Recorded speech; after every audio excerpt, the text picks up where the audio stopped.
After Dark in the Playing Fields by M.R. James. Read by Alasdair Stewart. The hour was late, and the night was fair.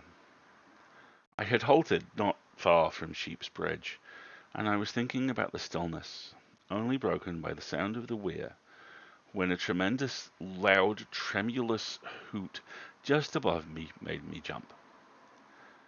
Now, it is always annoying to be startled, but I have a kindness for owls. This one was evidently very near. I looked about for it. There it was, sitting plumply on a branch about 12 feet up. I pointed my stick at it and said, "Was that you?" "Drop it," said the owl. "I know it ain't only a stick, but I don't like it." "Of course it was me. Who'd you suppose it would be if it weren't?" We will take the sentences about my surprise. I lowered the stick. "Well," said the owl, "we'll bet it. If you will come out here of a midsummer evening like what this is, what do you expect?" "I beg your pardon?" I said. I should have remembered. May I say that I think myself very lucky to have met you tonight? I hope you have time for a little talk." "Well," said the owl ungraciously, "I don't know as it matters so particular tonight. I've had me supper, as it happens, and if you ain't too long over it, Ah! Suddenly it broke into a loud scream, flapped its wings furiously, bent forward and clutched its perch tightly, continuing to scream. Plainly, something was pulling hard at it from behind. The strain relaxed abruptly, the owl nearly fell over, and then whipped around, ruffling up all over, and made a vicious dab at something unseen by me. "Oh, I am sorry," said a small, clear voice in a solicitous tone. "I made sure it was loose. I do hope I didn't hurt you." "Didn't hurt me?" said the owl bitterly. "Of course you hurt me. Well, you know it, you young infidel. That feather was no more loose than... if I could get at you. Now, I shouldn't wonder but what you throw me all out of balance. Why can't you let a person sit quiet for 2 minutes at a time without you must come creeping up and... Well, you've done it this time anyway. I should go straight to headquarters and..." Finding it was now addressing the empty air. "Oh, where have you got to now? Oh, it's too bad, that is." "Dear me," I said. "I'm afraid this isn't the first time you've been annoyed in this way. May I ask exactly what happened?" "Yes, you may ask," said the owl, still looking about narrowly as it spoke. "But it'd take me till the latter end of next week to tell you. Fancy coming and pulling out anyone's tail feather. Hurt me something cruel, it did. And what for, I should like to know? Answer me that. Where's the reason of it?" All that occurred to me was to murmur, "The clamorous owl that nightly hoots and wonders at our quaint spirits." I hardly thought the point would be taken, but the owl said sharply, "What's that? Yeah, you needn't repeat it, I heard. And I'll tell you what's at the bottom of it, and you mark my words." I see him pointing with his little pointy wings, by the way. It bent towards me and whispered with many nods of its round head, "Pride. Standoffishness, that's what it is. Come not near our fairy queen." This in a tone of bitter contempt. "Oh dear, no. We ain't good enough for the likes of them. Us that's been noted time out of mind for the best singers in the field. Now ain't that so?" "Well," I said, doubtfully enough, "I like to hear you very much. But, you know, some people think a lot of the, thrushes and nightingales, and so on. You must have heard of that, haven't you? And then perhaps, of course, I don't know, perhaps your style of singing isn't exactly what they think suitable to accompany their dancing, eh?" should kindly hope not, said the owl, drawing itself up. Our family's never given to dancing, nor never won't neither. Why, whatever are you thinking of? It went on with rising temper. A pretty thing it will be for me to sit there hiccuping at 'em. It stopped and looked cautiously all round it and up and down, and then continued in a louder voice. Them little ladies and gentlemen.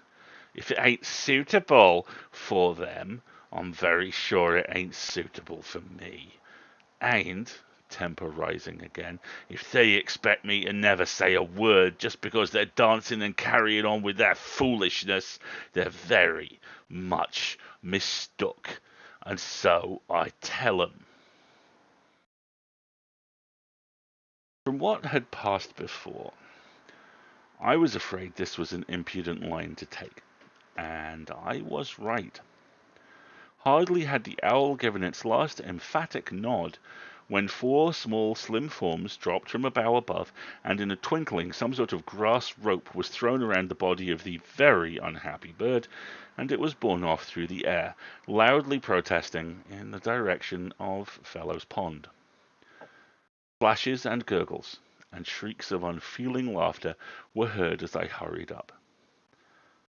Something darted away over my head, and as I stood peering over the bank of the pond, which was all in commotion, a very angry and dishevelled owl scrambled heavily up the bank, and stopping near my feet, shook itself and hissed for several minutes without saying anything I should care to repeat.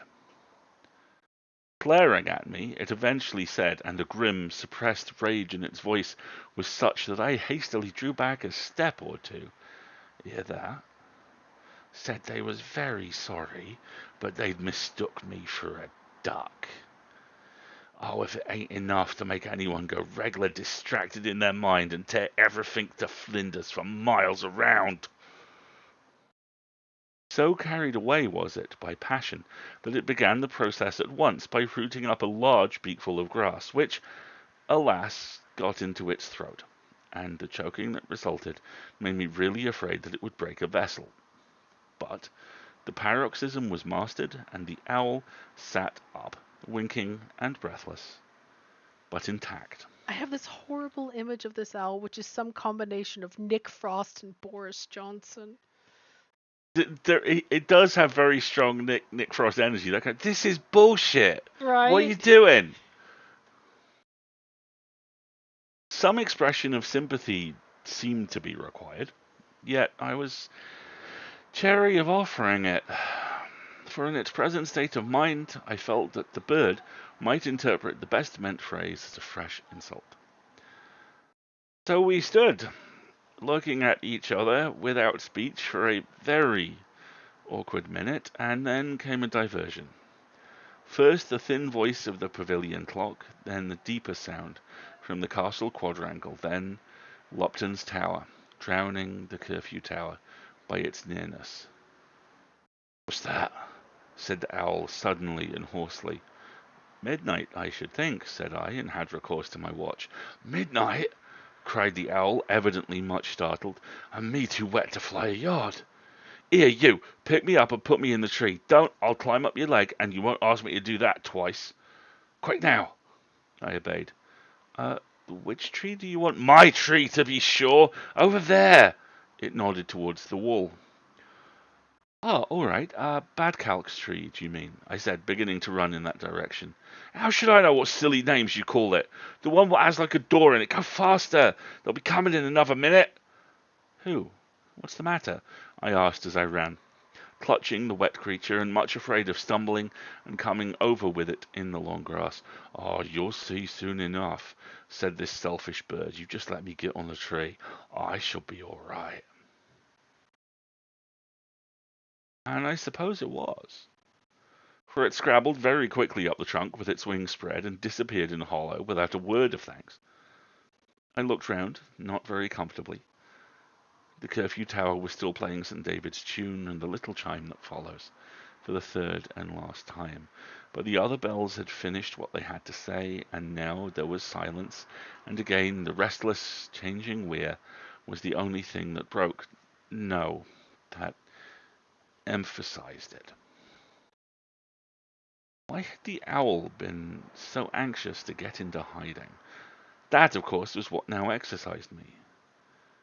Whatever and whoever was coming, I was sure this was no time for me to cross the open field. I should do best to dissemble my presence by staying on the darker side of the tree. And that is what I did. All this took place some years ago, just before summertime came in. I do sometimes go into the playing fields at night still, but I come in before true midnight, and I find I do not like a crowd after dark. For example, at the 4th of June fireworks. You see, no, you do not. But I see such curious faces. The people to whom they belong flit about so oddly, often at your elbow when you least expect it, and looking close into your face as if they are searching for someone who may be thankful, I think, if they do not find him. Where do they come from? By some, I think, out of the water, some out of the ground. They look like that. But I am sure it is best to take no notice of them and not to touch them. Yes, I certainly prefer the daylight population of the playing fields to that which comes there after dark.